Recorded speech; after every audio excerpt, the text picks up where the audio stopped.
Hi, I'm Christina Morgan. Welcome back to the West and Narrative History. This is Chapter 5, The Hellenistic Era and the Rise of Rome, and this is Part 3. In the first part, we talked about the rise of the Hellenistic era and Alexander the Great. In Part 2, we talked about Hellenistic civilization, and in Part 3, we're going to talk about the origin of Rome. So the origin of Rome, they were another people affected by the Hellenization process.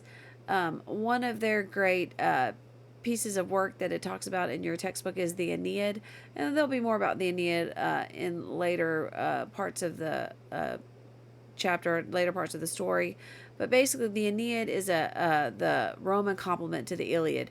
You'll find that the Romans did a lot of things to copy from the different peoples around them, the Etruscans and the Greeks, and so this was sort of their version of the Iliad story from the Roman point of view. The traditional date for the founding of Rome on the Tiber is the 21st of April, 753 BCE, and there's archaeological evidence that confirms that the site was inhabited around that time. According to tradition, Rome was ruled by a series of kings with the assistance of a senate or council of elders, and the legend has some historical information through the connection to the Etruscans. So we're going to talk a little bit about the Etruscans and the Greek as far as the predecessors to Rome. There's ample influence of the Etruscan influence on Rome, but we have difficulties interpreting the Etruscan language. So like we learned before with the Minoans, that when we don't really read the language, we're limited in what we can interpret or learn from a culture. We do know that their cities developed quickly. They had good conditions. They were the best gold and bronze workers, but their society was full of luxury and permissiveness. This is how it was viewed. However, the Etruscans were not weak, which is sometimes how people tend to view cultures that are seen as luxurious and permissive. They dominated Italy until the mid 5th century. The decline in part, that's the mid 5th century BCE. The decline in part was due to the failure to unify against Greek competition. The Romans copied many political symbols and customs, but largely in religion.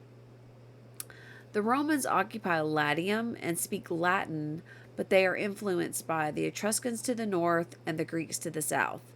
So while they may be in the Latin influence area, they're largely influenced by all these cultures around them. And we've talked several times about how you may have a culture that has its own unique qualities, but it doesn't exist in isolation. It is influenced by the peoples around it that it trades with, that it's at war with, that it's just that are surrounding it. Rome becomes part of the larger Mediterranean world through the trade networks that cross Italy. So it is part of a larger network. This is an Etruscan couple. This is a typical sarcophagus. This is an example of Etruscan art. And this shows the Greek, how the Romans took their large body of gods directly from the Greek gods. So we talked about the Etruscan influence. There's also a large Greek influence. You see that there's also a pretty direct correlation between the main Greek gods and the main Roman gods. So Zeus, for example, is Jupiter. Hera is Juno. Athena is Minerva. So you'll see that there's a very similar correlation between those. So that is the origins of Rome with the Etruscan influence. And that's the end of part 3. In part 4, we're going to talk about the Roman Republic. So hopefully we'll see you in part 4.